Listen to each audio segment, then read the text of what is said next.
What's the parallel port here? And that's kind of why I use this laptop. This is one of the few laptops I have that actually has the parallel ports in it.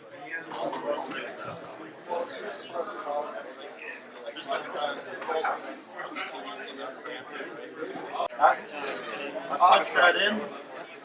Now I can run. It stays. The first 5 lights stay on, which it's running in that first proper loop. Now I'm ready to turn on my paper tape. So let's get my paper tape ready. Those are coins. I gotta rewind here, guys. Let's shoot. Now, what it is this one row of dots and one byte. Put 1 inch between bytes, between rows. It's got a page there. Now, where you don't see any holes, that's still a byte, but it's a 0, 0 byte. You know, a null byte. Yeah, Much further than power, you know. Or did we run my my little emulator program thing to do a test? Now, it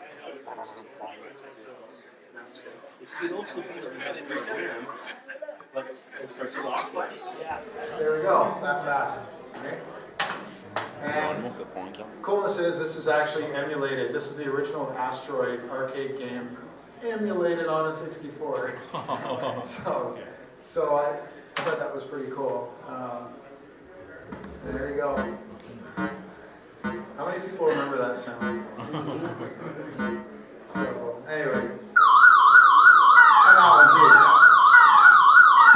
too. So, and then there's a reset. There's a reset on the cartridge as well, which is nice because it pulls you right back out. The other thing too, from a physical standpoint, he used one of the cartridge default designs, and then what he did is he added in, they made a mod for the reset button, and then he also made a standoff, so you know, when you're pushing down on the MIDI ports, you're not going to ruin the cartridge port or the cartridge. It actually has a little stand underneath, so it won't get pushed down. Okay, so he built it physically very well. All right. So for transferring, so we're going to do a transfer from PC. All right, and then we'll switch monitors here. Okay, so what I've done is I've already selected PRG. Okay, so use a PRG to pull the stuff in. Now, if you have a D64 image, it has other disk tools for doing transfers to cartridge disks and stuff like that. And you can set the cartridge disk in one on the Kerberos cartridge as well, so you can transfer that stuff as well. I love it when it detunes. Sounds like Film Board of Canada. Anybody who remembers the Film Board of Canada, the classic one was the Canadian Geese, right? The Canadian geese go far south during the sun. Yeah, brutal. Oh, that's great. So yeah, perfect. All right, so let's just try this, just for the sake of it. So.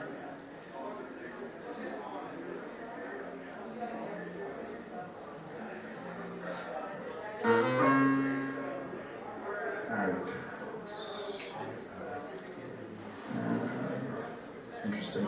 I always love when you do demos how things that worked last night don't work on you the next day because you forgot something. Let me try this again.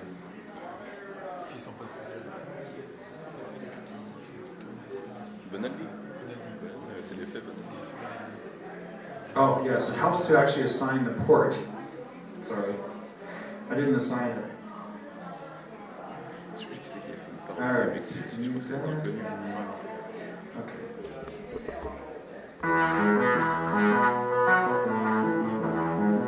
So this is just a baseline from a sequence that I had.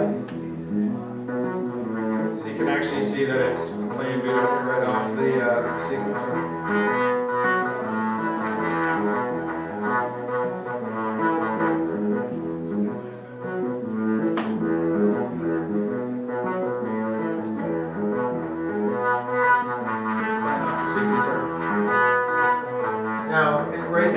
Set so that since the card's kind of running an omni-channel, which in MIDI many turns means that it's accepting signals from any channel. So there's one part where you hear like this really weird other sound kick in, and that's just the cymbals from a drum.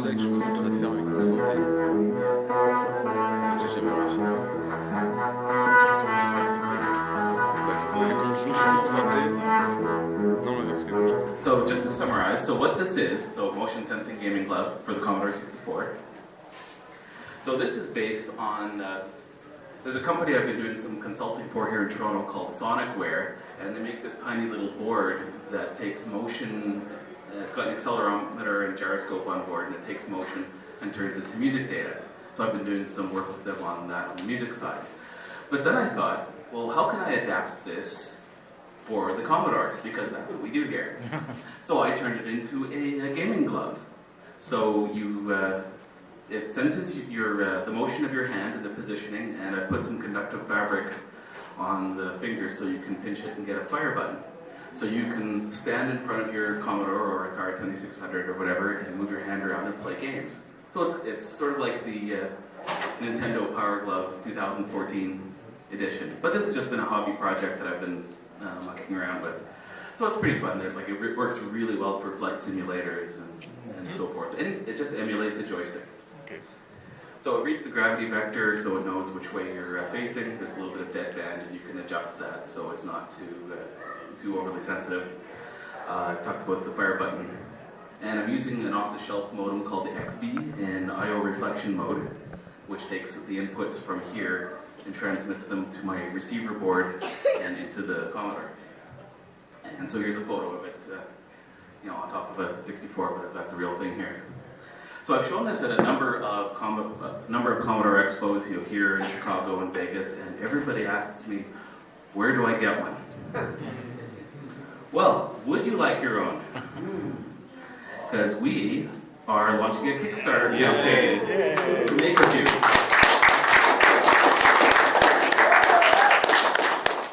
Wow. Okay, I'm done. No.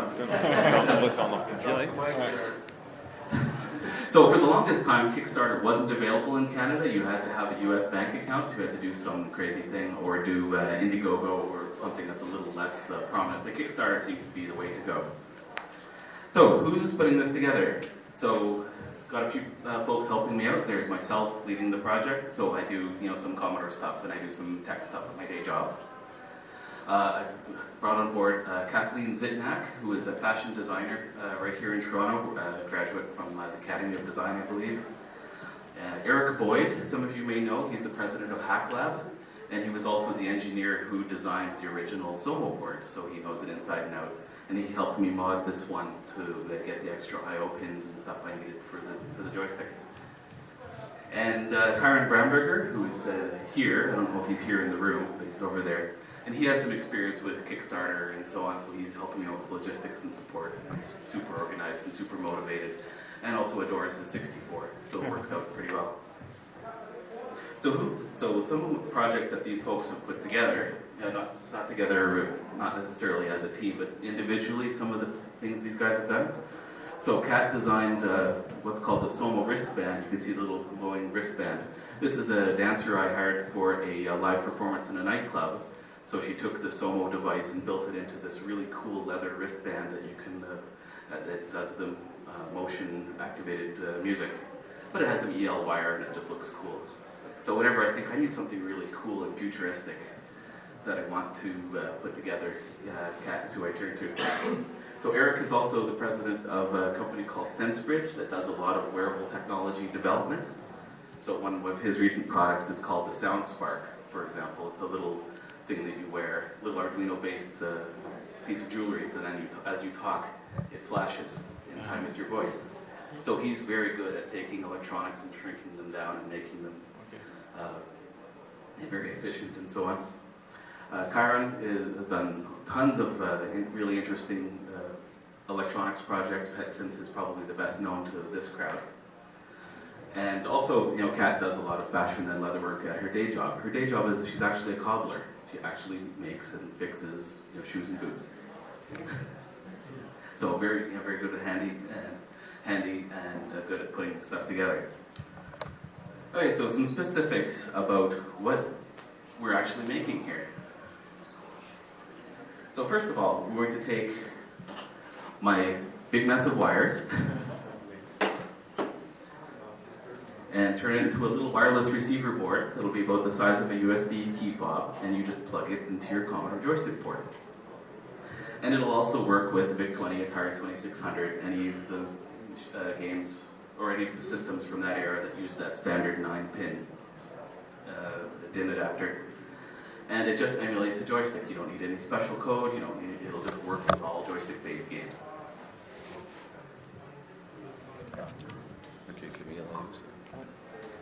There's the accelerometer and transmitter board. So again, we're going to license the technology from Sonicware and adapt their board for this. So there'll be a header for connecting your own fire button if you want to build it into your own thing. But we're also going to make a fancy glove with all the correct pockets and everything for the battery and the transmitter board and so on. Okay, any questions so far? Yes, will you make a pair of gloves or just one? Well, we're going to make left and right versions. Okay. So you can certainly buy one of each and play against yourself. Or can make a twin stick shooter. Yeah, or yeah, there are a handful of games, you know, like Kennedy Approach, where you need 2 joysticks, so that could be really entertaining to watch. One question, Leif. What are you looking for these pair of gloves?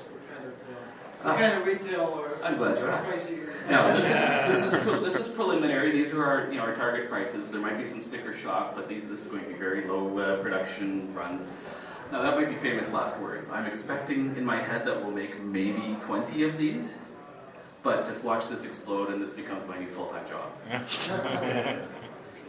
This is what we're trying. This is what we're targeting. So so the receiver board on its own, because I want to enable hackers to be able to take this and possibly do their own interfacing project, like take the receiver board and the accelerometer and use a pair of XBs and put it on like a skateboard or something.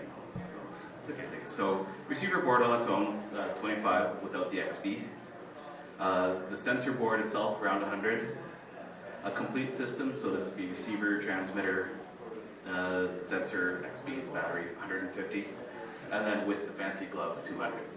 So these are targets, these might change, and if it's going to be dramatically more than this once we run the numbers, then we'll do some serious introspection. However, if you would like a complete set that's super deluxe, customized to your hand, full of electroluminescent wire and all Tron and everything, that'll be 500. Plus, we're going to have the standard perks, a bucket just to say, hey, put something into it.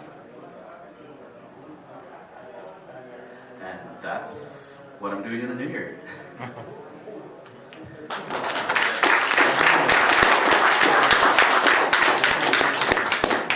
Okay, any questions? Does it transmit analog stick? Do you mean for paddle games? Well, I mean like an analog. Okay. No, it's The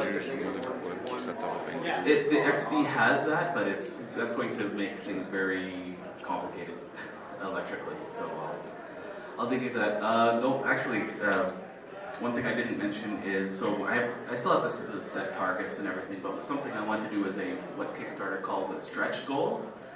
Is if there's enough interest, make a version that does work on the classic NES. But the electrical interface into the NES is much more complicated. You need shift registers and things like that. So Chiron knows all about that, so he's going to have to guide me through how to do that.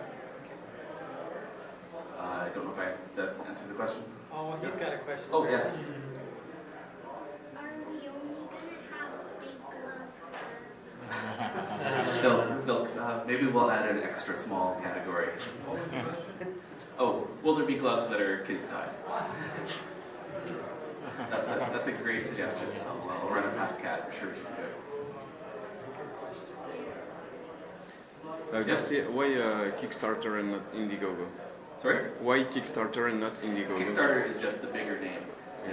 It's got a lot more reach as far as I can. But Indiegogo is Canadian. Yes, but people say I'm running an Indiegogo and they give you a look and you say I'm running a Kickstarter and they say, oh, okay. So that might be anecdotal, but that's where we're going. Yes, Glenn. From IRC comes the question, when is he launching January 2012. 2015. I'm sorry. I'm sorry. I need my coffee. I was thinking of launching it today, but Chiron, again, this is why I have Chiron on the team. He ran a Kickstarter and he had a huge issue running it over the Christmas holidays. Yeah. Because nobody's online, no one's on. They're all out. Yeah. Also, the tax implications. Oh, I know. I haven't even dug into that yet. Yeah, well, we'll see. I'm not necessarily going to retire to a Caribbean island off this. But like a few I've bucks. never seen the glove. Yes. All the people that are involved, they're all like local in Toronto? Yeah, we're all in Toronto. Yes. Sorry? Demo it? Oh, you won't use it? I'll set it up over my table and everyone can try it out. I demoed it last year, so there's no point. I wasn't going to rehash that. It's just me, playing. Though I did this really fun thing where I ran to the back of the room and was still playing. It also works with, I just made eye contact with Glenn. It also works with any joystick-based apps. So if you want to do all 1980s style Minority Report with GEOS, you can do it.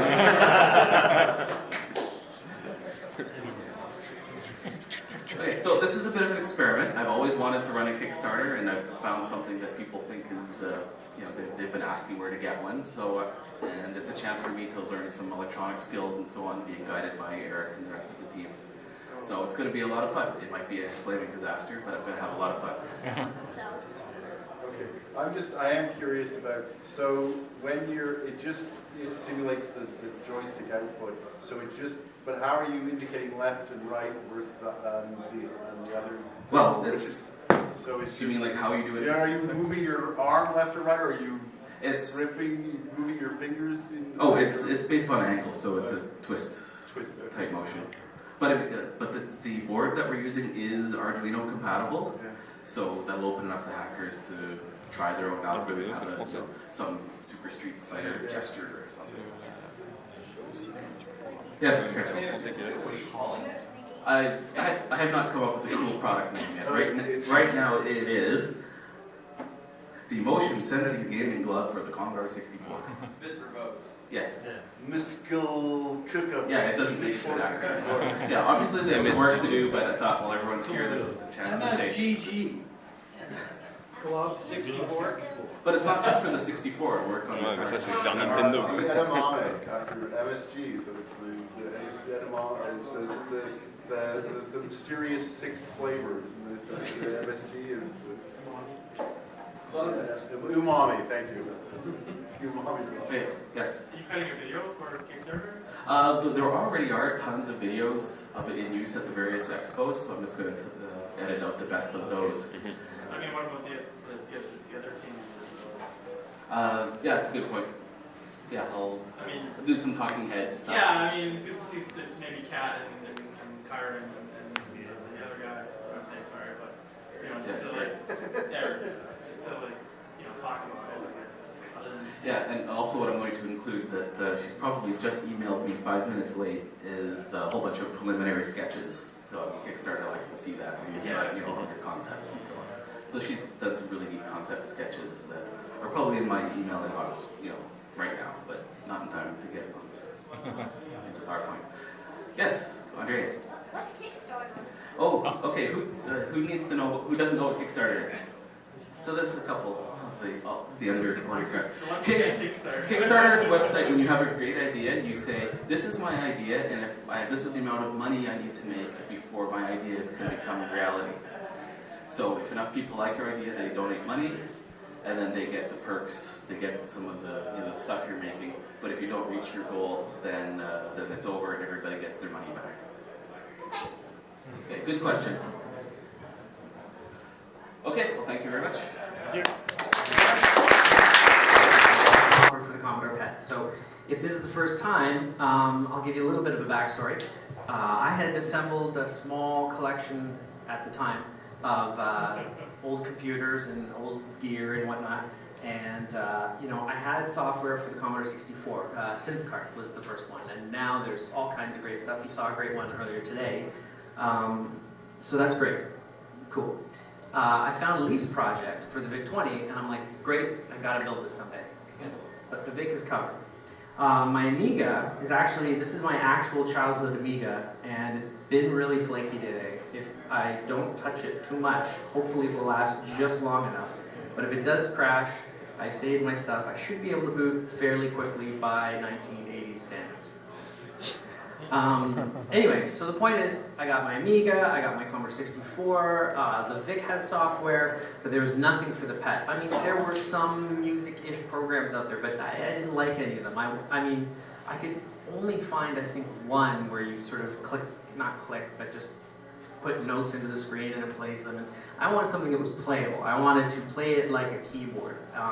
So my first version of PetSynth came out, when did it's like 5 years ago? Wow. Something like that, yeah. Whoa. Anyway, it was very, very simple. You played the keyboard. It couldn't even do, long sustained notes. But it was super quick and dirty. And my friend said, hey, you got to put it online. I'm like, really? Super quick and dirty. But I did. And Rob and Leif found it and said, hey, come on down. And I gave a demo. So it was really cool. So since then, I have improved it. And in a strange kind of cycle, I go and I want to make a certain effect, and that works, and I make another effect, and then I hit a wall where I'm like, okay, the way I built this software is just not conducive to the effect that I want to do. So the first version was a throwaway, the second version was trying to be a bit better, but it wasn't good enough. The third version was totally over-engineered. So last year when I demoed this, was it last year? Yeah. It was actually a little bit, it was just over-engineered. There's just no other word for it. So this year I rewrote it. There's absolutely no new functionality. It's just way faster, and it's finally in a state where I can now start programming the effects that I want to, and I can start thinking about porting it to the VIC-20 and the Commodore 64. A couple of notes about the PET. It came with no speaker in the beginning, and then a Pizio speaker later on. And you only had about maybe 5 or so octaves, mostly in the high end, sound that you could produce. So, in the past, last year I demonstrated, or the year before, I can't remember, the version of PetSynth that it included an additional voice. So I found a way to manipulate the 6522 VIA chip to produce an extra channel. So that's all good and exciting, and I've actually found extra sounds on the VIC-20 and on the Commodore 64 as well. I'm not going to get into that because I haven't yet done anything with this information other than test it. So, but again, I've rewritten the program and it will make no difference to you guys. But the next time I release it, it's going to have lots of cool effects and fun stuff. Anyway, so that's the brief background. So I thought I'd do something a little bit different this time. I have my childhood Amiga, my Commodore 64, and my PET here, and I'm just going to do a little real-time, improvised demo thing. I hope you like it. I hope this thing doesn't crash halfway through. If it does, I'll reboot. If you guys leave, I won't hold it against you. It's fine. But there you go. Just for those who are interested, I'm running dynamic drums on the Amiga. I'm running SynthCart on the 64, and my own PetSynth on the PET. And the stuff out the back is actually an Arduino that I have used to create a MIDI interface, what I call a monophonic MIDI interface from the keyboard to go into the PET. And very quickly, it's a very, very simple sketch for the Leonardo. And my goal was to make it literally as easy as going copy from the web, paste into the thing, execute, and have an Arduino with this very simple MIDI interface, and then take 8 wires, hook them straight into the user port, and you're done. No resistors, no power, no multiple compiling. Super, super, super simple. So, and open source, as well as PetSynth. So, yeah, so I'm going to jam. Hopefully this works. Let's see what happens. I gotta wear headphones or it'll screw me up with my monitors. It'll also screw my hair up, but you know what? I can deal with that.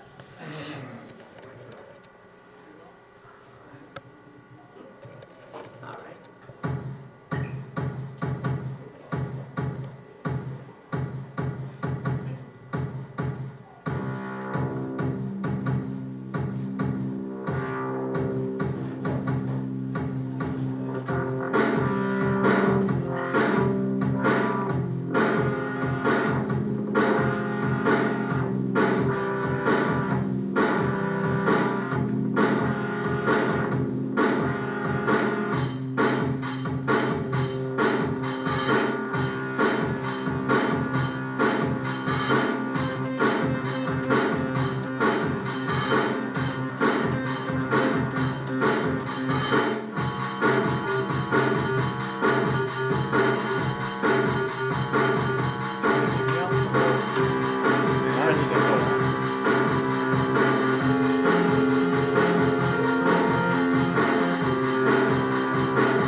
that's what I do.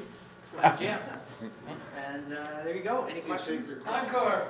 Another one. I don't know. We'll have to see. I'm sure people are getting pretty hungry. You don't take requests? I'm really prepared for that now. Sorry. But are there any questions about the setup? I mean, you guys can come around and look at it from this perspective if you want. Which one would Yeah. be? Oh, yeah. Just the idea, Yeah, sure. we get what is pad, what's The drum for the Amiga, right? The drum Yeah. for the Amiga, right? Yeah, so over here we got the Amiga, the num pad is your drum pad. So basically I have some samples here. And then I have some other drums here. So, you know, you can record a pattern, very much like pre-tracker days with like a tracker. So, you know, these are the drums you heard though.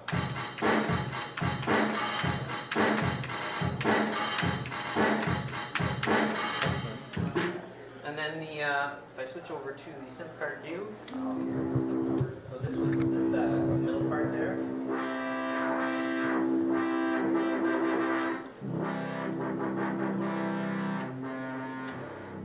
Are all those effects coming out of that, is that all being generated by the 64, that sound? Yeah. Yeah. They're using that's all the filtering on the 64, there's no external filters on there? Correct. Actually, you could consider the mixer having an impact Right, on I it, understand that. but no, there's nothing. But I all put in that, there. all that wow and stuff you were just doing? Yeah, just, you know.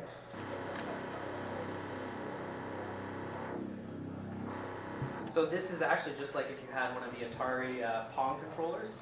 This is exactly what this is, but SynthCart recognizes it when you use it, and so in this case it's the cutoff filter. So if I even turn up, so you can hear it's really muffled, and then we've got the pure tone there. So yeah, so that's the other part you heard, and then this is the pet synth. So I've actually got a bigger range on this than the original PET could do, so you couldn't do real bass on the PET the way it was. So.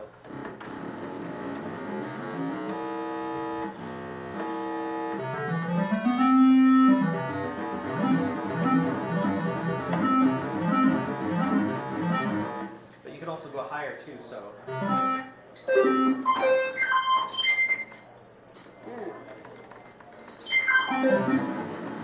Yeah, so there you go. And that's me jamming. That's it. Right.